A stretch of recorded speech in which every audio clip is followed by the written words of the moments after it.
All right, welcome to Key Ministries Mental Health Webinar. This is when the pastor has a mental health need, what to share, what not to share. So we are so glad that you're joining us, whether it is on this webinar live, if you are viewing on Facebook, or if you're watching the recording on the Key Ministry website later. Welcome. My name is Beth Golick from Key Ministry, and I am about to introduce to you Catherine Boyle, who is our Director of Mental Health Ministry, and she is going to lead us through this important topic today, and so I'm going to turn it over to Catherine. Okay, thank you so much, Beth. I'm going to actually have a little presentation today to kind of guide the discussion, but I want to just let everybody know, whether you're watching on the Facebook Live, on the Key Ministry Facebook page, or if you're in this webinar, if you've signed up and you are actually logged in, feel free to submit a question, a comment, and we can definitely work those in as we go through the presentation. We definitely would like it to be a discussion, much more so than a monologue. And then if you're like me, I think of great things after the event is over. So don't hesitate to reach out to me. My email address is Catherine with a C at keyministry.org. So, all right, I'm going to go ahead and share my screen and jump over to that. Great. Hang on just a second.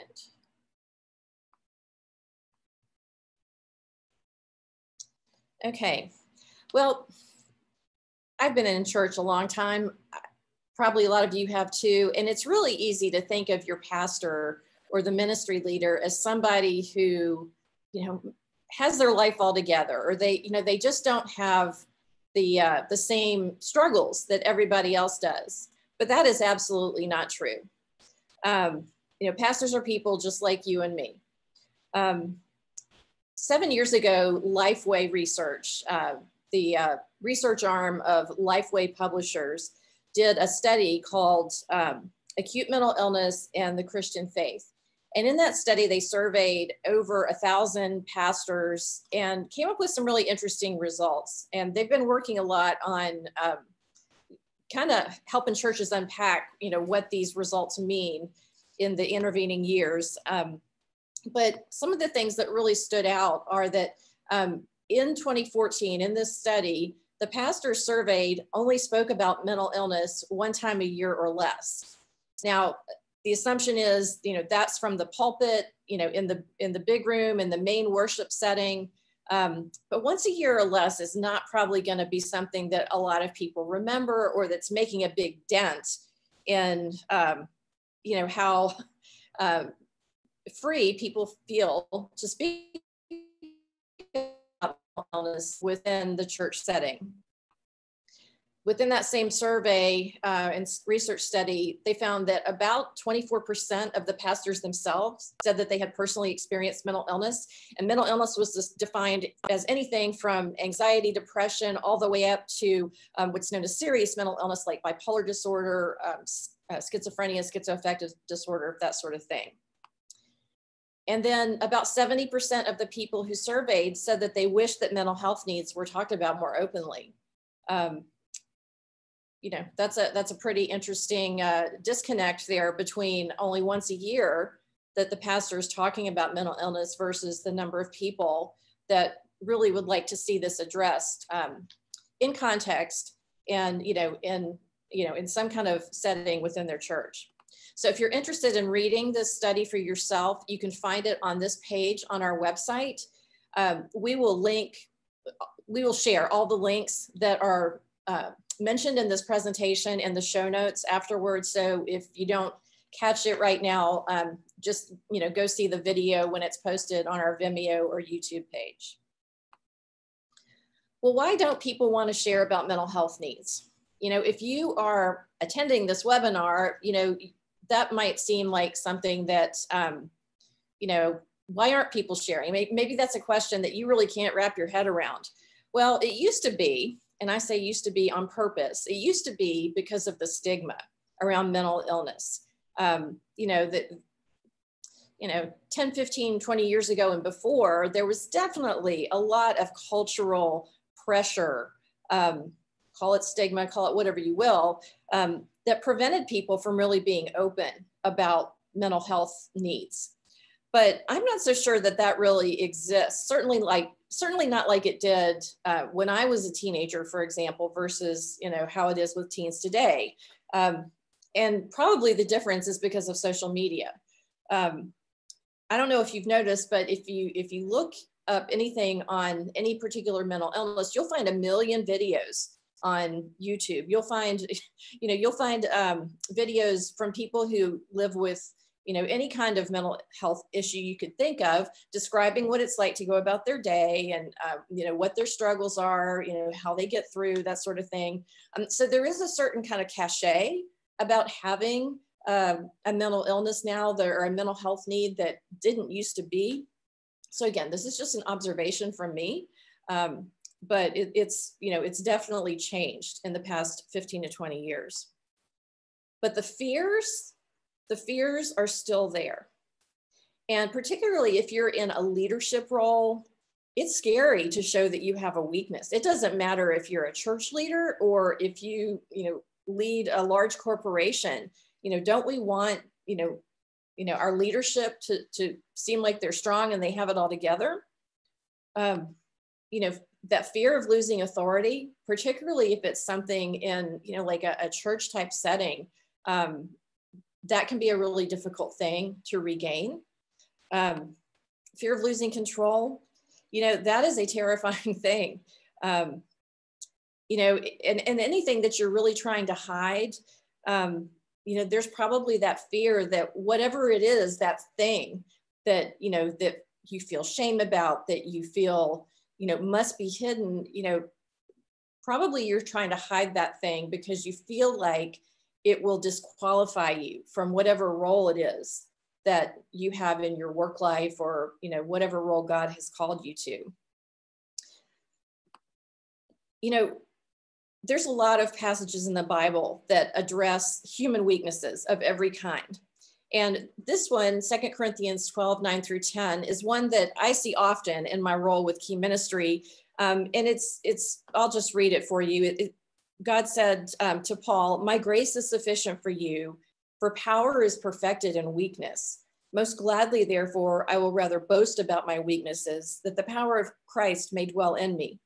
Therefore, I'm well content with weaknesses, with insults, with distresses, with persecutions, with difficulties for Christ's sake.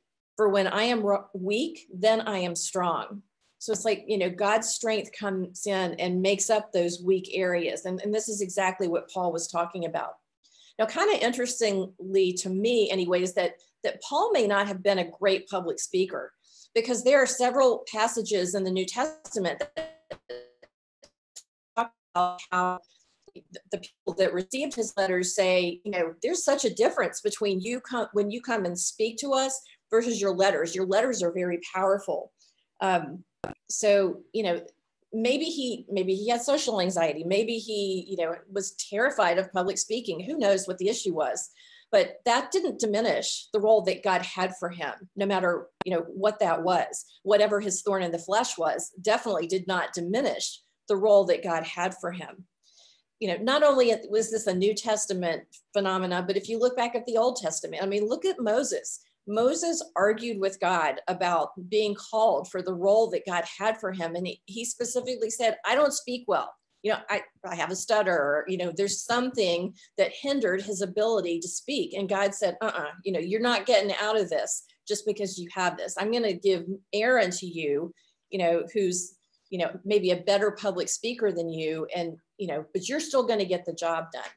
So, those fears, all this to say, those fears, they're legitimate, but that doesn't change that doesn't change what God has called you to necessarily do.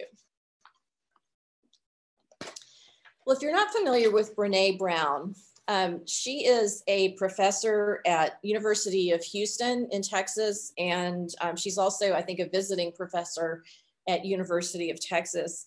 And she's a researcher who has studied courage and empathy, as well as shame and vulnerability. She's done this kind of work for over 20 years.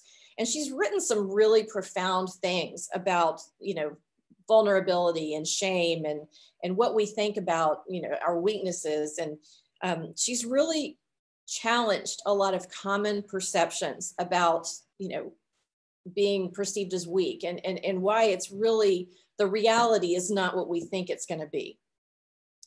Here's a quote from her website. The bottom line, I believe that you have to walk through vulnerability to get to courage. Therefore, embrace the suck. I try to be grateful every day, and my motto right now is courage over comfort. You know, it can be very scary. All those fears are legit that we just talked about. You know, we all fear what we're going to lose by letting people see the real us. But as she has found in her research, vulnerability is not really about winning or losing. It's having the courage to show up and be seen when we have no control over the outcome. So therefore, vulnerability is not a weakness. It's our greatest measure of courage. And I just really challenge you to think on that.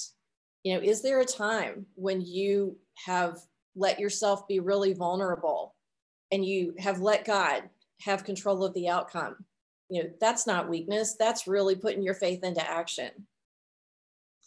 You know, meekness and humility are not the same thing as weakness. You know, I think it's really easy, particularly in our time and in our culture, to equate meekness with weakness or humility with weakness. But both of those things are really strength under control. You know, and God encourages and expects really that his followers have those traits. So as Ms. Brown said, you know, vulnerability is not weakness, but it's this great measure of control. Well, then what do you think happens when you're vulnerable with something as difficult as maybe a mental health issue? Well, maybe you have really significant, profound change. In fact, Ms. Brown says that, you know, vulnerability is the place where change happens.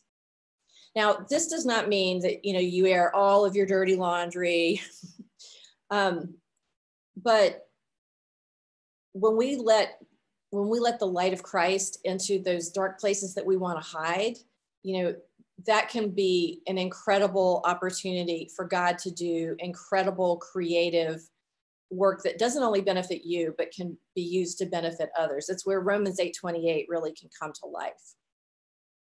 Now, I know, you know, like all of you, you know, change is scary. It can be good or it can be bad. You know, we live in a scary world, but, you know, God used his word to speak change. He spoke the world into existence.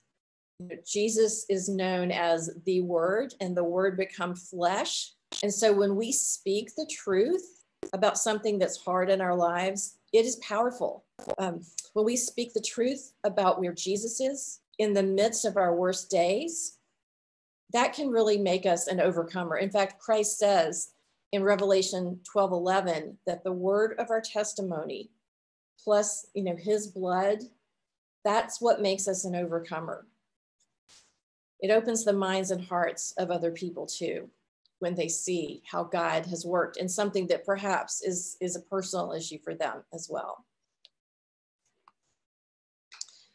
Well, I just want to throw in here, definitely add any comments or questions you have, and we will be happy to work those in. Beth, I can't really see the chat, so I just want to throw that out there, okay?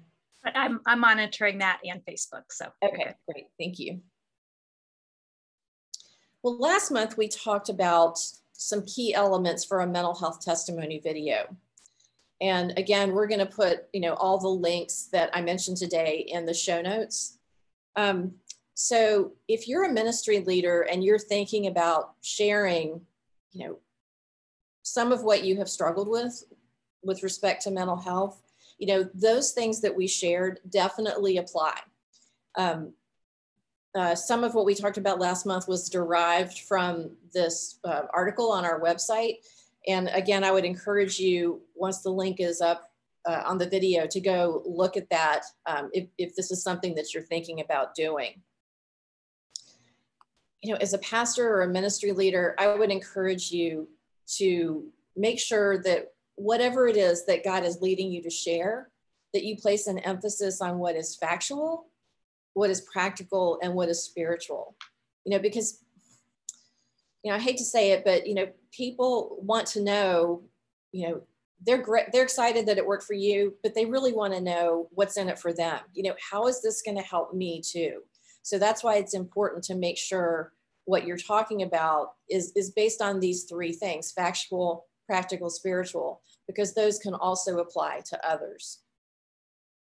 You know, and as a pastor, it's really important to help people see that you as a pastor, as a ministry leader, were never unloved by God in your mental health struggles, so that other people can see that, you know, they are not unloved just, you know, in the midst of a mental health struggle or a weakness. You know, it is really important as a pastor, as a person who is speaking into other people's relationship with God, that you help them see where God was in your struggle and how he helped you get through, or how he's still helping you get through whatever your struggle is. You know, whatever has helped you, whether it's medication or talk therapy or prayer with a trusted group of friends, you know, whatever it is, it's really important that you let people see how God, Romans 8:28, what, you know, was difficult for you into something that has become a blessing for you and is a blessing for others as well. Not talking about Jack Graham first, we're talking about somebody else first. So, there was a former youth pastor that I know who, so a wonderful person, and this youth pastor struggled mightily with panic disorder. I invited him to participate, and he has not been able to be back in touch with his schedule. So I'm just going to tell you a little snippet of his story instead. But you know, he was a devout young man, not in ministry yet, but he was struggling mightily with panic disorder. In fact, he went to the hospital, I think it was something like over 10 times 1 year, because he thought he was having a heart attack in his 20s. And ultimately, he was diagnosed with severe anxiety. You know, that was what was causing his panic disorder. You know, he did all the right things to try to take care of it. I'm pretty sure he took medication. And, you know, he was rooted and grounded in God's word. And it definitely helped. You know, he ultimately left a secular career path and went into ministry full time. But oh my goodness, you know, I have seen him speak about this several times, and the impact it's had on those he is serving in ministry, not only the youth, but also their parents, has really been profound. Because what he has done, he has shared a great deal of authenticity with those he's called to serve. And so that has opened the door for those he is serving, you know, in his church and in the greater community. That's just given him a great deal of credibility and an open door to connect with students and their parents where they are, you know, in the very real struggles that they have.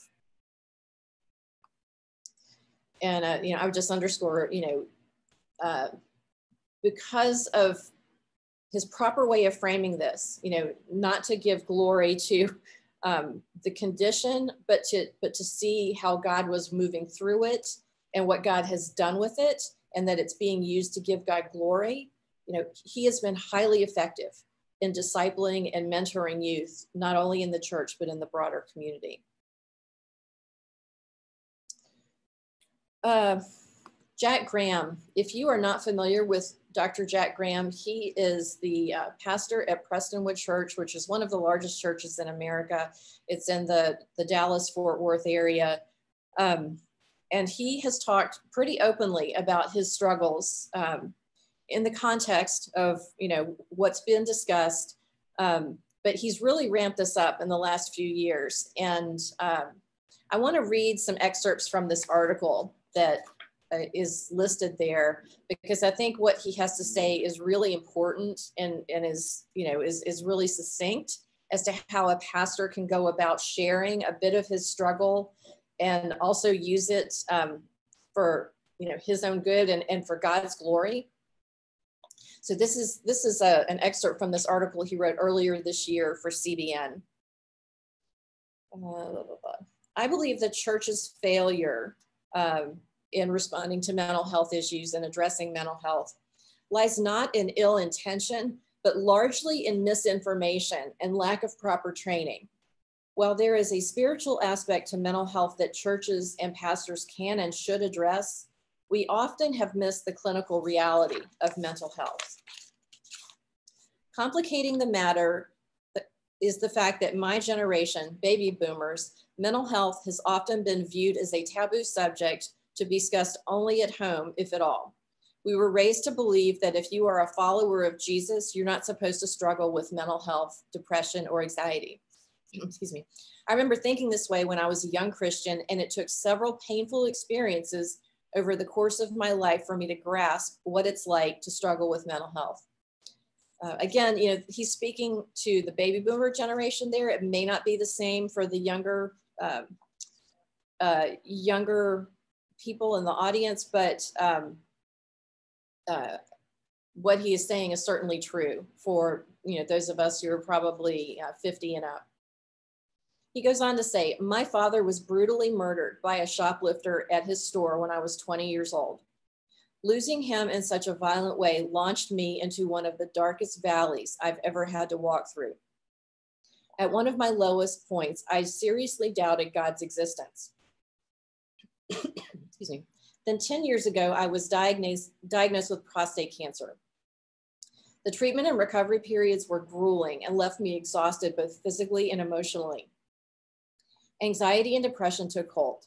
I couldn't sleep. I couldn't eat. I couldn't enjoy the things I once loved.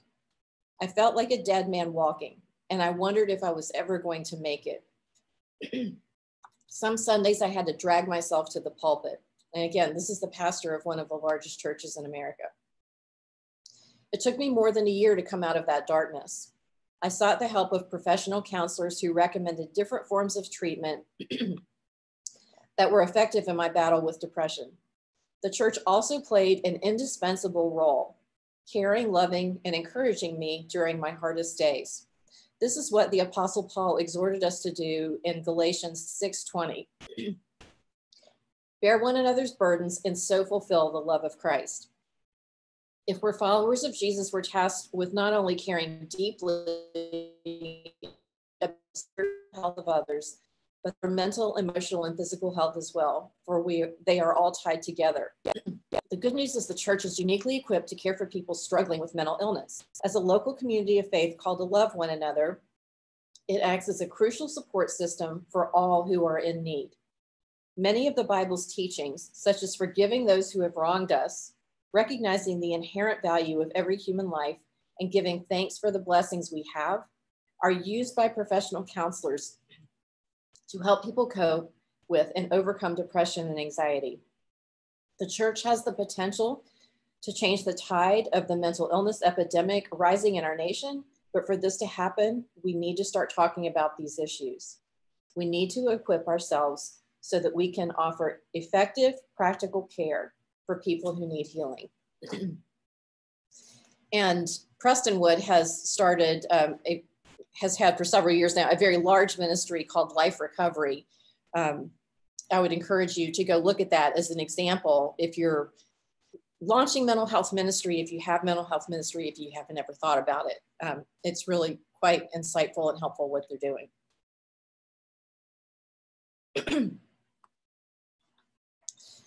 Another example of a ministry leader who is really letting the hardest thing in his life become the thing that God uses for good is Brad Haves. And pardon me while I get a drink of water.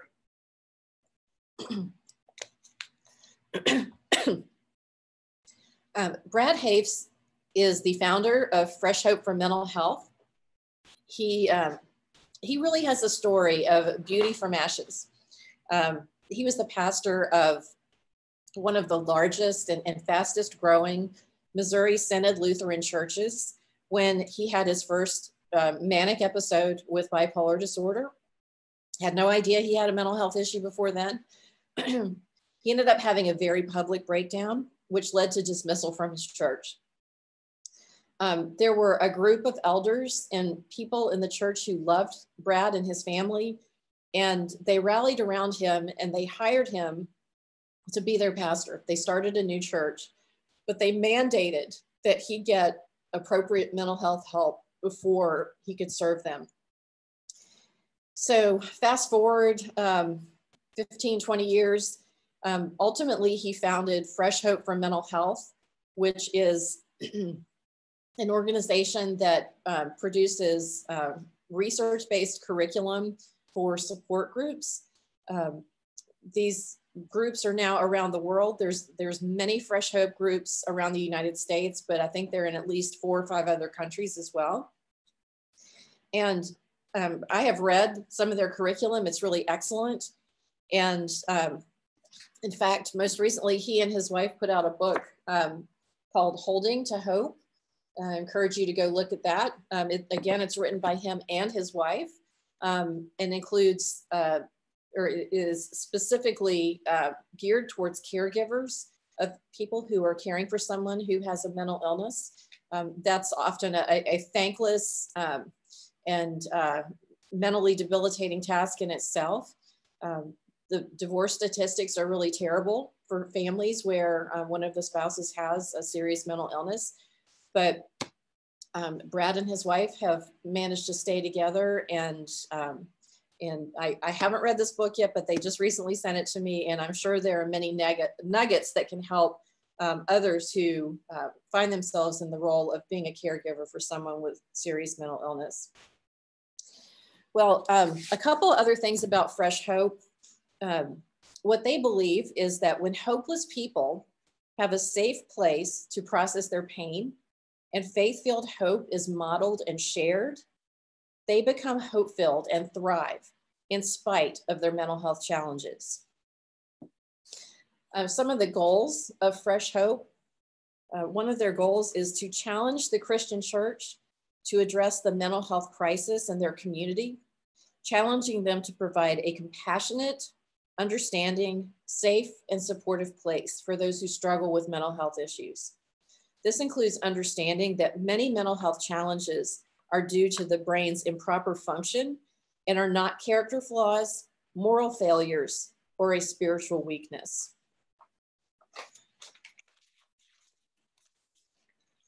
They go on to say that support plays a very significant role in one's successful recovery. So in other words, somebody who's already walked this path before you is somebody that can help you in and through your struggle with mental health issues.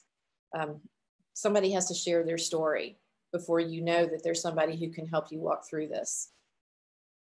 Fresh Hope also says that when used exclusively, the medical model can lead to a learned helplessness. Christ doesn't leave us helpless. He wants us to let him be strong where we are weak, and that the body of Christ to come around and help one another. Fresh Hope goes on to say the Christian church needs to be proactive and reach out with hope to the millions who are in emotional pain. One must accept personal responsibility for his or her own recovery and wellness. It's self-destructive to use your mental health diagnosis as an excuse for not moving forward in recovery. They definitely recognize the reality that recovery for some is permanent, but for others, recovery is ongoing. For all of us, full recovery from whatever, we struggle with, whatever mental health challenge we struggle with, is something that is only going to be fully, cured or healed in heaven with Christ. Again, feel free to comment, ask questions, whether you're on the Facebook Live or in the chat. Yes, Beth. So Catherine, we do have a question or a statement in the comments, so I'll go ahead and read that. So this viewer shares that they have a physical disability, and so their perceived vulnerability is very visual. Their mental health is sometimes affected by what people assume they can and cannot do. This person is in the process of seeking a call and was told by an elder at a church that they're seeking to apply to that there were some in the congregation that believed they could not, that this person could not be a pastor, even though they preach for this church at least twice a month.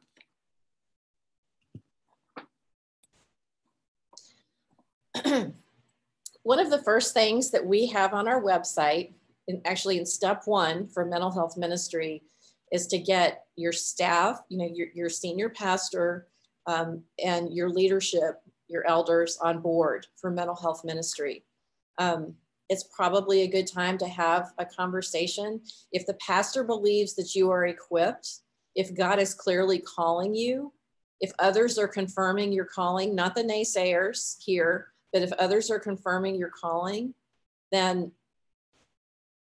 I don't think you should let that stand in your way. I mean, you don't want to be outside of God's will. You want to make sure, those in authority over you can help you discern that.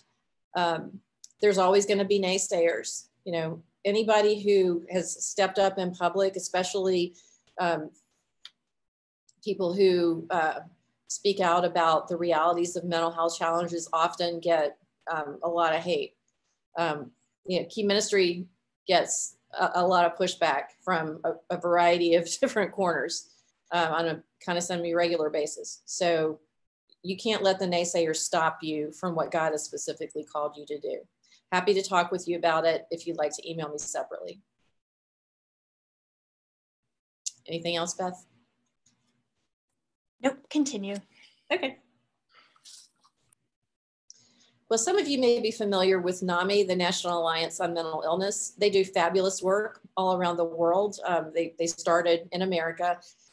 There are NAMI affiliates in basically every big city in the US and a lot of the smaller ones as well. And they provide a lot of education and resources for individuals and families. And they have, they're not faith-based per se. They're definitely not hostile to Christianity or other faiths. And so at some point they developed this subset called FaithNet, which is their faith-based support groups. And they have on their website some tips on how to share your story. And this is really instructive because, this is what they do. They help people share mental health experiences in a constructive way.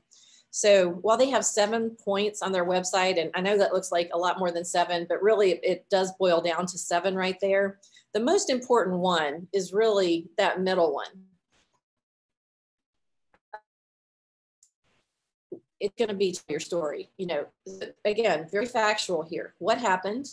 What helped? And how are you different today? I mean, the factual, practical, but spiritual. I mean, those are those 3 points right there. So I would encourage you, if you're struggling, if you're trying to come up with, what you want to share, what happened? Don't belabor what happened. Just, succinct and to the point. And then, how were you helped? And then, where was God in your story? How has God changed you through this? Another thing to think about is, is really what's that main thing that you want to get across? It could be that, you are loved and valued by God. You're loved and valued in this faith community. And, that anybody else who's going through a similar struggle is also loved and valued by God. It could be that you want to tell people that, I saw how Jesus was with me. I saw his fingerprints everywhere, walking me through this. And this has made me, made my faith much deeper and richer because I see that he's with me in the hardest times. Or it could be, maybe that main thing is that you want to communicate is that we will help you find resources or find community right here if you're going through a similar kind of struggle. Catherine, this is probably your next slide, but okay. You did a training recently for Key Ministry on creating a mental health testimony video. Yes. Yeah. Last month. Yeah, so that, I don't know if you're going to reference that, but that is a great resource that kind of goes along with this. I think our viewers might find helpful. Yep. I mentioned that a few slides ago, and we're going to share that link in the notes that go along with this. So, definitely check that out. It's a post from our website, I think in 2018. And we added some more things to it for the presentation last month. But, if you're looking for a succinct list, it's all right there in the blog post. So My Quiet Cave is an organization that was founded by a young man who has bipolar disorder. They have support and help groups, and they're Christian. He wrote for Key Ministry for a few years. He was a member of our writing team. And the link that you see there is the post that he shared on, how a church can be ready to help others. And so, it talked in some part about sharing your story and what that does and how that should be shared. And so, I just encourage you to read that. Again, it's going to be in the show notes afterwards. But, it's one thing to hear a story about somebody far away or in Bible times. It's really easy to believe that the people in the Bible weren't real. It's really easy to believe that, the founders of this country weren't real. It's so long ago. But when you hear the story of somebody that in your congregation, and you see, that there's this compassionate response from the church, then, that lets other people feel like, hey, I really can talk about the hardest thing in my life here. Sharing your story creates space for those needs that already exist to be brought out into the open. So, Pastor, if you're watching this, if you are thinking about sharing about your personal struggle with mental health, what you can do is give people a model to follow, how you should walk through mental health challenges. God has put you in this role. It's, your struggle in some ways is just for you, but in other ways, God wants to use it for the ministry role in which you find yourself as well.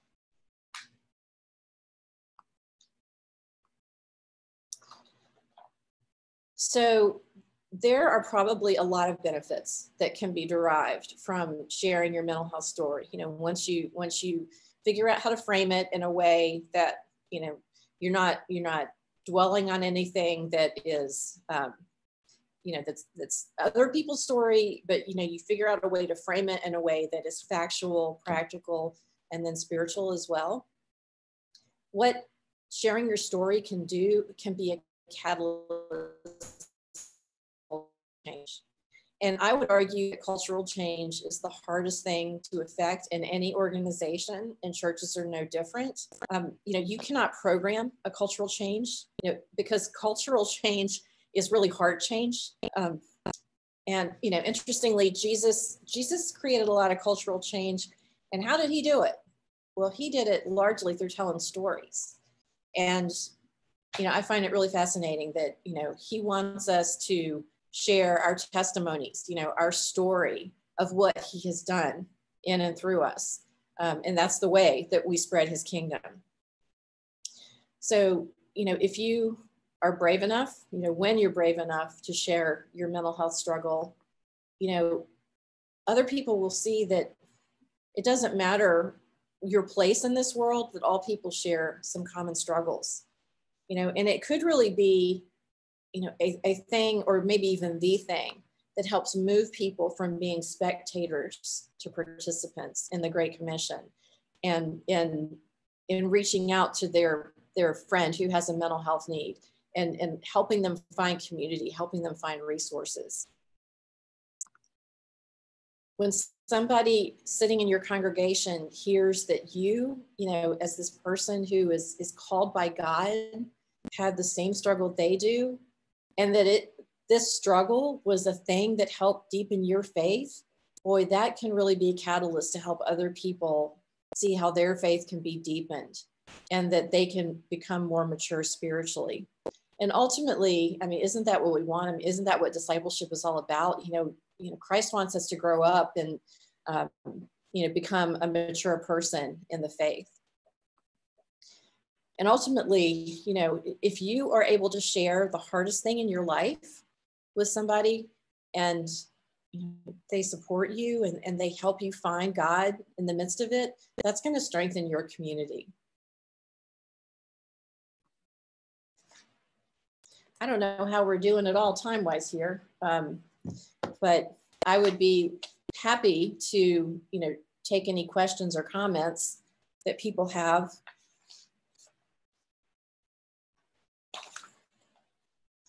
We're always open for emails and, video conversations. We do free consulting for churches. Feel free to shoot me an email, Catherine@keyministry.org, Catherine with a C. Not going to let this go on too long, but we do want to give you an opportunity to go ahead and reach out. Dr. G's book here that I'm showing on the screen, that has a lot of great strategies and approaches and really helpful information to help you understand, what it's like to be a person, a kid who struggles with ADHD or anxiety. Use that information to be able to reach out to other people with compassion. There's lots of great ideas and strategies in there that you can use in your church. Doesn't take a new staff person, doesn't take a big budget or official program. It just really takes people willing to maybe look at, some things in their, within their faith community through a little different lens and try to understand where people really are in their struggles. Catherine, I want to share two things. One, that if our viewers go to keyministry.org, right there on that front page, they can download a free planning tool that goes, a mental health planning tool that goes along with Dr. G's book that you were just showing there. So that's something that's available as a free, we'll email you the free download. Also in the chat, there's a comment that pastors' sharing of mental health needs cannot be part of their mental health therapy, but must be for the benefit of the hearers. Otherwise, it can be self-serving and even counterproductive. I totally agree. Yeah, I mean, you need to get yourself to a place where you're healthy enough to talk about it. I mean, if you're healthy enough to talk about it, you're healthy enough to probably figure out a way to make it constructive. So absolutely. Absolutely. Excellent comment. Thank you.